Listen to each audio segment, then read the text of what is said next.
नमस्कार, मैं हूं बालकृष्ण थरेजा। आप देख रहे हैं डेली लाइफ। आइए शुरुआत करते हैं आज के मुख्य समाचारों की। कोरोना के दृष्टिगत रविवार को जिला मुख्यालय पर रहेगा कर्फ्यू। पुलिस ने आमजन से किया प्रोटोकॉल के पालन का आह्वान। 10 ग्राम चीते सहित युवक गिरफ्तार। टाउन पुलिस ने एचएमएस नहर के नजदीक की कार्रवाई। फर्जी परमिट के आधार पर लोक परिवहन बस का संचालन करने वाले चालक परिचालक के खिलाफ कार्रवाई की मांग को लेकर रोडवेज कर्मियों ने टाउन थाना में सौंपा परिवाद। बिजली की दरों में कटौती की मांग को लेकर विद्युत निगम कार्यालय के समक्ष चल रहा आम आदमी पार्टी का धरना शनिवार को 33वें दिन भी जारी। भारतीय जनता पार्टी के नवनियुक्त महामंत्री ओम प्रकाश सोनी का जंक्शन में पार्टी कार्यकर्ताओं द्वारा किया गया अभिनंदन। और अब समाचार विस्तार से। कोरोना प्रोटोकॉल की अनुपालना के उद्देश्य को लेकर कल रविवार को जिला मुख्यालय पर पूरी तरह कर्फ्यू रहेगा। टाउन थाना प्रभारी ने इस संदर्भ में विस्तार से जानकारी दी। कल रविवार को जिला मुख्यालय पर पूरी तरह कर्फ्यू की स्थिति रहेगी। इस संदर्भ में जानकारी देते हुए टाउन थाना प्रभारी दिनेश सारण ने बताया कि राज्य सरकार द्वारा कोरोना को लेकर जारी प्रोटोकॉल तथा दिशा निर्देशों की अनुपालना में पुलिस की टीमें तैयार हैं। रविवार को प्रोटोकॉल की सख्ती से पालना करवाई जाएगी। उन्होंने आमजन तथा दुकानदारों से आह्वान किया है कि वे आज ही अपनी जरूरत का सामान ले लें तथा रविवार को कोरोना प्रोटोकॉल की पूरी तरह पालना करते हुए अपने घरों में ही रहें। उन्होंने कहा कि इससे पूर्व पुलिस सोशल डिस्टेंसिंग, मास्क तथा सैनिटाइजर आदि की इस्तेमाल के प्रति जागरूक रहते हुए आमजन से इसका उपयोग करने का आह्वान कर रही है। टाउन थाना प्रभारी के अनुसार जो लोग कर्फ्यू के दौरान जिला प्रशासन से अनुमत होंगे, केवल मात्र उन्हें ही घर से बाहर निकलने की अनुमति होगी। उन्होंने आमजन से कोरोना के प्रोटोकॉल की पालना करने का आह्वान करते हुए कहा कि यदि हम प्रोटोकॉल की पालना करते हैं तो बीमारी रोकने में सहयोग देते हैं। यदि हम इसका उल्लंघन करते हैं तो इससे बीमारी बढ़ेगी, जिससे परेशानियां पैदा होंगी। वहीं आमजन ने बताया कि कल रविवार को कर्फ्यू की स्थिति देखते हुए उन्होंने आज ही अपने घरों की जरूरत का सामान खरीद लिया है। आमजन ने अंदेशा जताया कि कोरोना काल लंबा चल सकता है, इससे परेशानियां तो पैदा होंगी मगर इसके अलावा कोई चारा नहीं रह गया है। इस संदर्भ में जानकारी देते हुए अतिरिक्त पुलिस अधीक्षक जसाराम बोस ने कहा कि कोरोना बीमारी को देखते हुए पूरे जिले के थानाधिकारियों को प्रोटोकॉल की पालना के निर्देश दिए गए हैं।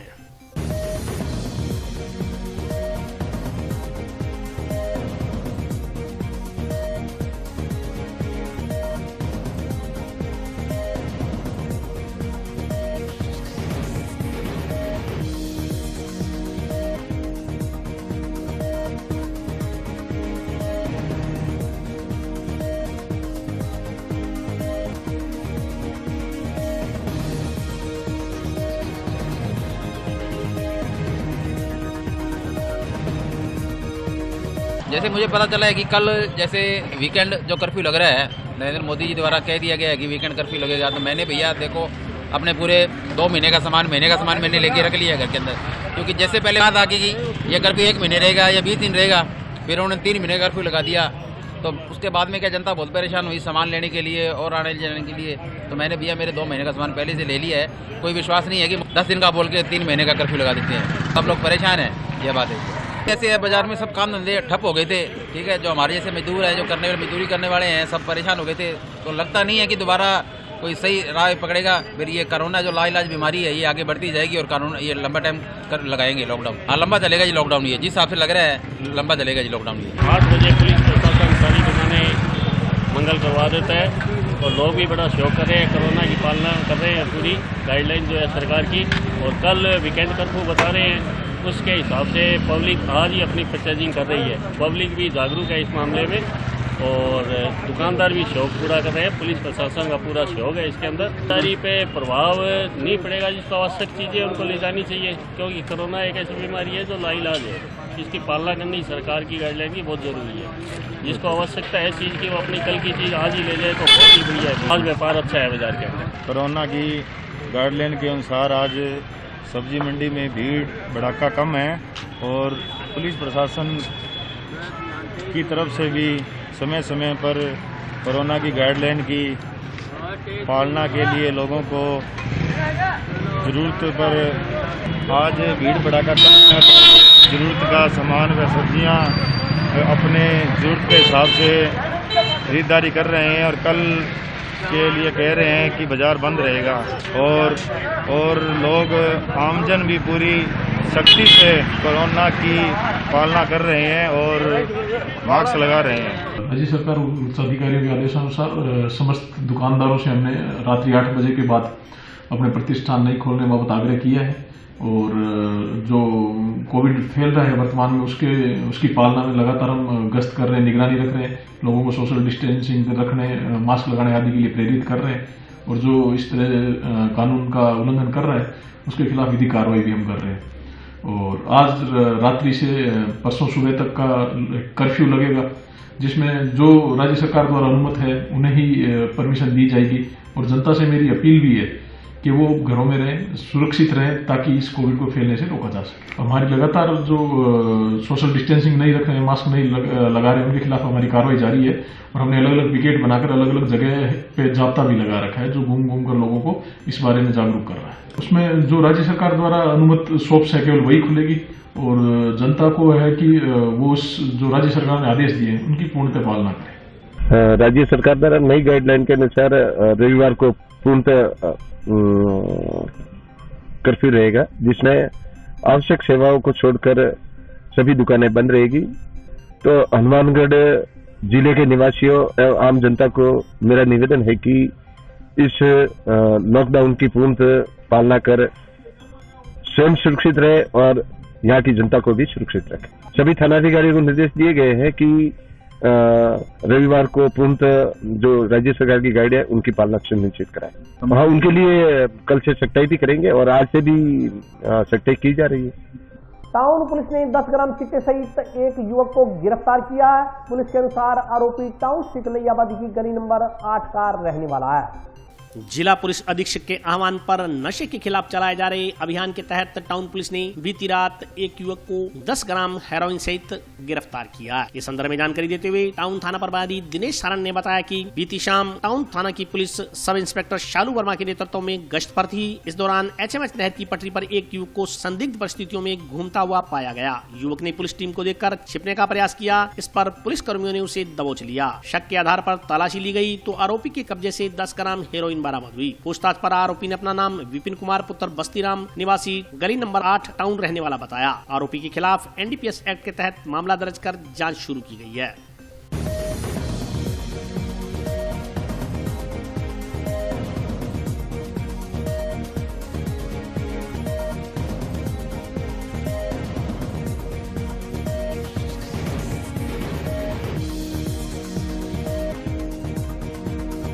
कल शाम को सालूजी सब इंस्पेक्टर और उनकी टीम द्वारा कार्रवाई करते हुए 10 ग्राम चिट्टे के साथ विपिन कुमार नाम के शख्स को पकड़ा गया है, जिसका मुकदमा दर्ज कर वर्तमान में अनुसंधान मेरे द्वारा किया जा रहा है और इसमें खरीद फरोख्त में कौन कौन शामिल है इसके संबंध में अनुसंधान किया जाएगा। नशे के खिलाफ हमारा अभियान है वो लगातार जारी है और लगातार इस तरह की हम कार्रवाई करते रहेंगे और जनता से भी मैं अपील करता हूँ कि अगर आपके आसपास कोई नशा बेच रहा है या कोई नशा कर रहा है तो इसकी सूचना हमें दें ताकि हम उनके खिलाफ सख्त से सख्त कार्रवाई कर सकें। फर्जी परमिट के आधार पर लोक परिवहन बस का संचालन करने वाले बस चालक परिचालक के खिलाफ कार्रवाई की मांग को लेकर रोडवेज कर्मचारियों ने आज टाउन थाना में परिवाद सौंपा।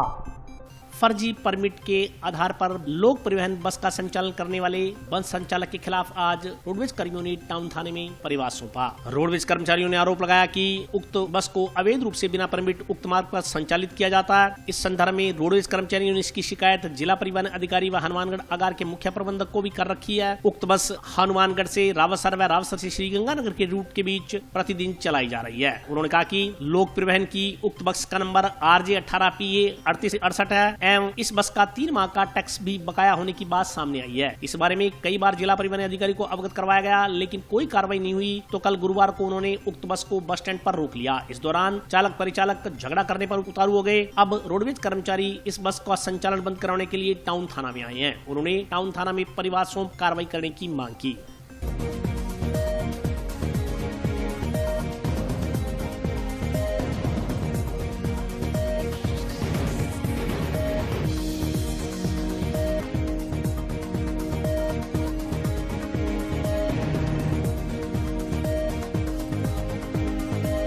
बाद लोक परिवहन की बस है जो कि अवैध रूप से चल रही है और अपने के नाम टाउन बस स्टैंड पर मेरी ड्यूटी है और हमने उनको आज रोका तो कल भी रोका था और DTO साहब को बुलाया था, वो कहे बंद कर देंगे और उन्होंने बंद नहीं किया। आज भी धक्के से 5-10 आदमी बुला के धक्के से लेके गए हैं। इस कारण टाउन में थाने में प्रभात देने आए हैं। लोक परिवहन की बस है जिसका कोई समय नहीं है। इस बस का परमिट AC परमिट था जयपुर से गंगानगर। उस टाइम को छोड़ के इन्होंने गंगानगर से रावतसर बस चला रखी है और जबरदस्ती रोडवे के जो 3 टाइम है उनके बीच में निकालते हैं। हमारे द्वारा रोका जाता है तो ये अपने आदमी बुला लेते हैं बस स्टैंड के ऊपर। आज सुबह यही बात हुई, 20 आदमी बुला लिए। अब हम तो झगड़ा कर नहीं सकते तो ये झगड़े पर उतारू रहते हैं। तो इसलिए DTO साहब को भी कल मिली है।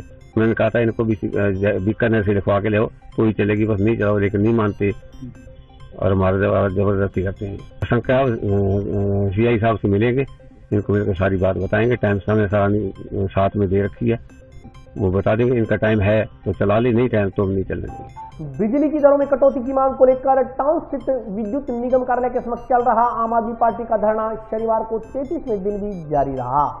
गहलोत नाम सत्य है, गहलोत नाम सत्य है, गहलोत नाम सत्य है, गहलोत नाम सत्य है, गहलोत नाम सत्य है। बिजली की दरों में कटौती करने तथा 200 यूनिट बिजली मुफ्त देने की मांग को लेकर आम आदमी पार्टी कार्यकर्ताओं का विद्युत विभाग के समक्ष चल रहा धरना शनिवार को 33वें दिन भी जारी रहा। इस मौके पर बोलते हुए आम आदमी पार्टी पदाधिकारी सुरेंद्र बेनीवाल ने बताया कि लगभग 1.5 महीने से उनकी पार्टी के कार्यकर्ता विद्युत निगम के समक्ष धरने पर बैठे हैं, मगर शासन प्रशासन उनकी कोई सुनवाई नहीं कर रहा। उन्होंने कहा कि भयंकर शीतलहर और सर्दी के बीच भी पार्टी के कार्यकर्ता आमजन के लिए संघर्ष कर रहे हैं। उन्होंने कहा कि जब तक उनकी मांगों को मान नहीं लिया जाता उनका आंदोलन जारी रहेगा।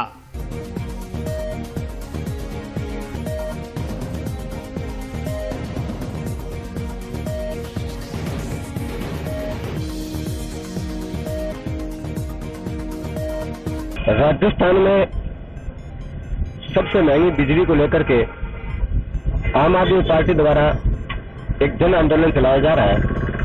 इसी कड़ी में हनुमानगढ़ आम आदमी पार्टी द्वारा 13 दिसंबर 2021 से सहायक अभियंता कार्यालय हनुमानगढ़ टाउन के आगे धरना लगाया हुआ जो अनिश्चितकालीन चल रहा है।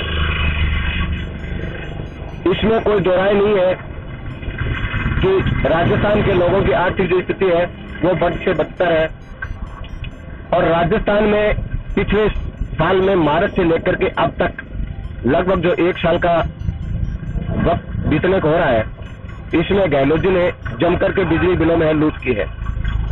लगातार बिजली के दाम बढ़ा रहे हैं। एक तरफ बिजली के दाम लगातार बढ़ा रहे हैं, वहीं दूसरी तरफ केंद्र की सरकार को जो है वो महंगाई के लिए दोषी ठहरा रहे हैं और आमजन को मूर्ख बनाने का प्रयास कर रहे हैं। गहलोत जी को अपनी बिजली के बढ़ाए हुए दाम नहीं दिख रहे हैं। गहलोत जी पूरे भारत में पेट्रोल और डीजल पर अलग से सेस ले रहे हैं, वो उनको दिखाई नहीं दे रहा है। इसके बावजूद भी जो है बिजली बिलों में फ्यूल सरचार्ज के नाम पे एक एक्स्ट्रा सेस जोड़ दिया गया है। आम आदमी पार्टी गहलोत जी से बार बार विनम्र निवेदन कर रही है कि पिछले लगभग 50 सालों से बीजेपी और कांग्रेस के अलावा राजस्थान में किसी भी पार्टी ने राज नहीं किया है और दोनों पार्टियों ने एक ही काम किया, जब जिसकी सत्ता आती है वो बिजली के दाम 5 साल में 10 बार बढ़ाते हैं। अभी यही हालत है। गहलोत जी एक तरफ लिख रहे हैं कि सुशासन है, विकास है और दूसरी तरफ जो है वो लूट है। और राजस्थान में आप मीडिया चैनल के माध्यम से मैं कहना चाहूंगा कि कानून व्यवस्था नाम की चीज नहीं है और महिलाओं से जो बलात्कार की लगातार घटनाएं हैं वो बड़ी निंदनीय है। तो मैं गहलोत जी से ये भी कहना चाहूंगा कि गहलोत जी राजस्थान में जिस तरीके से महिलाओं के साथ बलात्कार हो रहे हैं, अबोध बच्चियों के साथ बलात्कार हो रहे हैं, उन पे भी आप संज्ञान लीजिए। बड़े शर्म की बात है कि आप कह रहे हैं कि हमारा जो राजस्थान है वो समृद्ध राजस्थान है और हमने विकास किए और कानूनी व्यवस्था बहुत अच्छी है। अगर कानूनी व्यवस्था इसी तरीके से है तो आपसे हाथ जोड़ करके निवेदन है कि आप जो है वो गृह मंत्री का प्रभार जो है वो किसी अन्य को दे दें जिससे राजस्थान में कानूनी व्यवस्था सुचारू हो। और अभी वक्त ब्रेक का हाजिर होता हूँ छोटे से।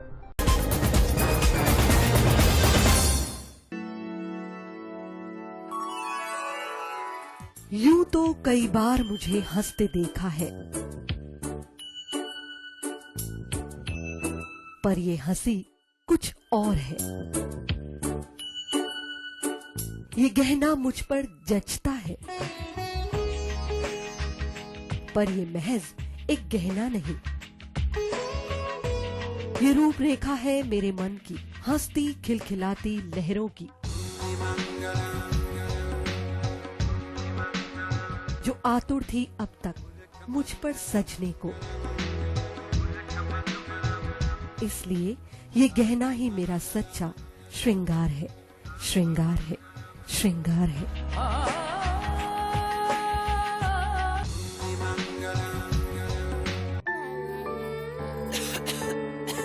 दीदी ये देखो,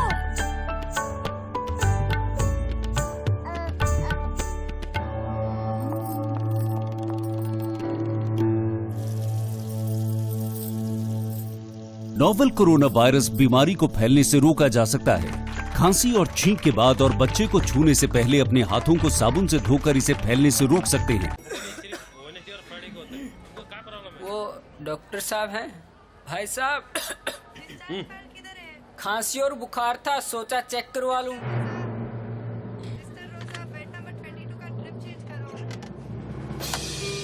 नोवेल कोरोना वायरस बीमारी को फैलने से रोका जा सकता है। बुखार के साथ खांसी और छींक होने पर तुरंत नजदीकी हेल्थ क्लिनिक या केंद्र जाएं। ब्रेक के बाद स्वागत है। आइए नजर डालते हैं अगले समाचारों पर। टाउन स्थित राजकीय जिला चिकित्सालय के समक्ष चल रहा संघर्ष समिति का धरना शनिवार को 51वें दिन भी जारी रहा। शनिवार को ऑटो रिक्शा यूनियन ने धरने को अपना समर्थन दिया। जिला प्रशासन होश में आओ, संघर्ष समिति जिंदाबाद, हमारी मांगे पूरी करो। टाउन के राजकीय जिला चिकित्सालय को नवा बाईपास पर स्थानांतरित करने के विरोध में सरकारी अस्पताल के समक्ष चल रहा संघर्ष समिति का धरना शनिवार को 51वें दिन भी जारी रहा। शनिवार को टेम्पू यूनियन सदस्यों ने धरने को अपना समर्थन दिया। इस मौके पर बोलते हुए टेम्पू यूनियन सदस्यों ने शासन प्रशासन की अस्पताल स्थानांतरित करने के इस निर्णय की आलोचना की। टेम्पू यूनियन सदस्यों ने आरोप लगाया कि एक सोची समझी रणनीति के तहत पिछले 50 वर्षों से यहाँ स्थापित सरकारी अस्पताल को जंक्शन में शिफ्ट किया जा रहा है। इससे निर्धन वर्ग के लोगों को आगामी दिनों में परेशानियों का सामना करना पड़ेगा। उन्होंने कहा कि टाउन से लगभग 15 किलोमीटर दूर स्वास्थ्य चेकअप के लिए जाने के लिए वाहन की जरूरत होगी। इतना महंगा आवागमन गरीब आदमी सहन नहीं कर पाएगा। टेम्पो यूनियन सदस्यों ने राज्य सरकार से अपने निर्णय को निरस्त कर स्थिति को यथावत रखने की मांग की है। संघर्ष समिति के द्वारा लगाए जा रहे धरने का 51वां दिन है और सभी साथियों से मेरा निवेदन भी है कि ये हॉस्पिटल जो 45 साल से चल रहा है, आप सबके सहयोग से चल रहा है, आप सबके लिए चल रहा है, लेकिन कुछ लोग इसको यहाँ से स्थानांतरित कर वहाँ नवा बाईपास पर लेकर जाना चाहते हैं। जी, टेम्पो यूनियन की तरफ से हम ये कहना चाहते हैं कि अपने मिलजुल के सब भैया का सहयोग करना है, साथ देना है, साथ ही रहना है और ये अपनी मनोकामना है। आप सबको अपने सहयोग दिया जी। सभी बहनों और भाइयों को सबको भी नुकसान होता है। टेम्पो यूनियन को ये नुकसान है जी, भाई सभी को दुखी है तो आप भी दुखी है, हम भी दुखी है। दुखी हो गए वो तो सभी दुखी है। स्वार्थ मत देखो, सभी का स्वार्थ देखे चलो। अस्पताल बचाओ संघर्ष समिति का 51वां दिन धरने का चल रहा है, जिसमें हमारे साथी टेम्पो वाले हमारे सहयोग करने के लिए आए। उनका धन्यवाद।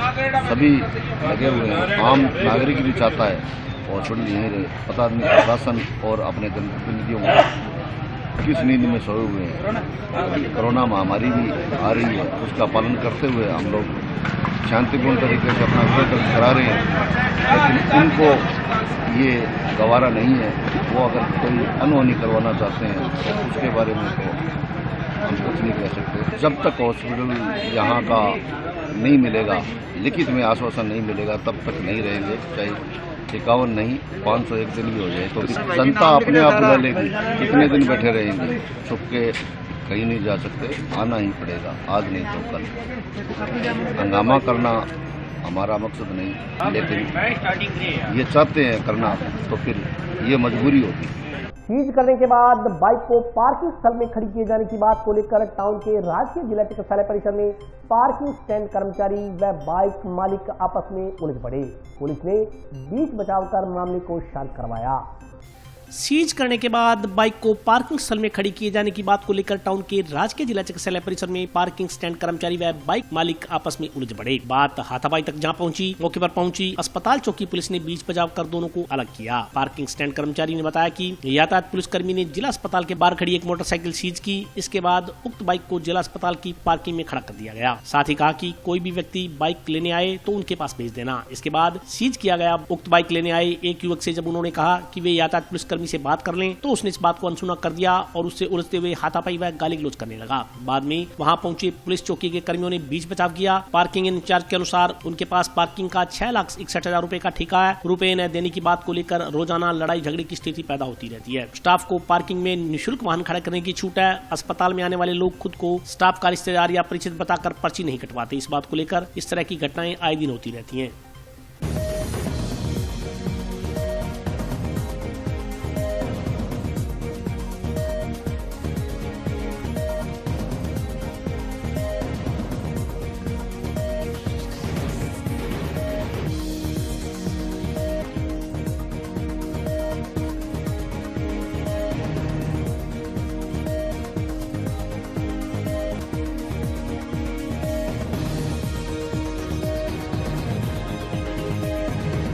सर यहाँ पे ये पार्किंग है सर, बाहर वो थानेदार जी हैं सर, ट्रैफिक थाने वाले, उन्होंने सर बाहर से मोटरसाइकिल चुकवाया था सीज करने के लिए। पार्किंग में खड़ा था सर, जो वो कोई भी चलान काटते हैं यहाँ पे हमारी पार्किंग में खड़ा होता है। उसके बाद सर वो थानेदार ने कहा था कोई भी मोटरसाइकिल लेने आए जो हमने दिया है तो वो सर उनसे बात करके ही देना है सर। इसलिए वो मोटरसाइकिल के लिए वो लेने के लिए आए थे। हमने उनको कहा कि उनसे बात कर ले जाके। इस बाद में सर उन्होंने वो बात उन्होंने उनके साथ करनी थी सर, हमारे साथ ऐसी दादागिरी कर रहे थे, हाथापाई करी, हमारे साथ गलमा पकड़ा।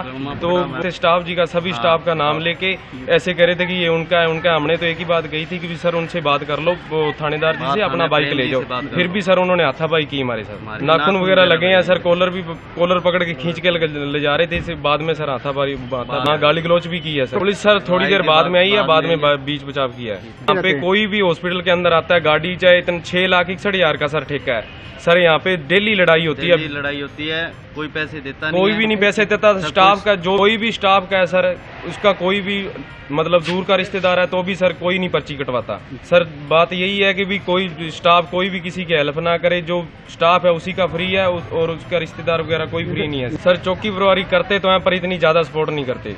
ठीक है, मेरा थाप मारो, आपा भी थाप मारा सके, पुलिस वाला प्रशासन खिलाफ आपा मोटरसाइकिल चक्के ले हुए वो आपके खिलाफ फिर आपकी मनमानी गिरे आपकी आवाज जिया। ठीक है, पार्किंग वाले है भाई वो, ठीक है ना। मैं लोकल नोट है कोई भाई, विवाद मोटरसाइकिल के लिए विवाद है भाई। अब के करा अंकल वो देख ले करा से कोई करा ले। भारतीय जनता पार्टी के नवनियुक्त महामंत्री ओम प्रकाश सोनी का आज जंक्शन स्थित पूर्व मंत्री डॉक्टर राम प्रताप के निवास पर अभिनंदन किया गया। भारतीय जनता पार्टी के नवनियुक्त जिला मंत्री ओम सोनी का शनिवार को जंक्शन में पूर्व मंत्री डॉक्टर राम प्रताप के निवास पर स्वागत किया गया। पूर्व मंत्री डॉक्टर राम प्रताप, भाजपा जिलाध्यक्ष बलबीर बिश्नोई व भाजपा नेता अमित साउद सहित अन्य पदाधिकारी व कार्यकर्ताओं ने माला पहनाकर व मुंह मीठा कराकर नवनियुक्त पदाधिकारी को बधाई दी। पूर्व मंत्री डॉक्टर राम प्रताप ने नवनियुक्त पदाधिकारी को पार्टी की रीति नीति अनुसार कार्य करने की बात कही। वहीं नवनियुक्त जिला मंत्री ने कहा कि पूर्ववर्ती भाजपा सरकार व वर्तमान केंद्र सरकार की जन कल्याणकारी नीतियों को आम जन तक पहुंचाने का कार्य करना उनकी प्राथमिकता रहेगी। इस मौके पर रणजीत सिंह, जसपाल सिंह सहित अन्य भाजपा कार्यकर्ता मौजूद रहे।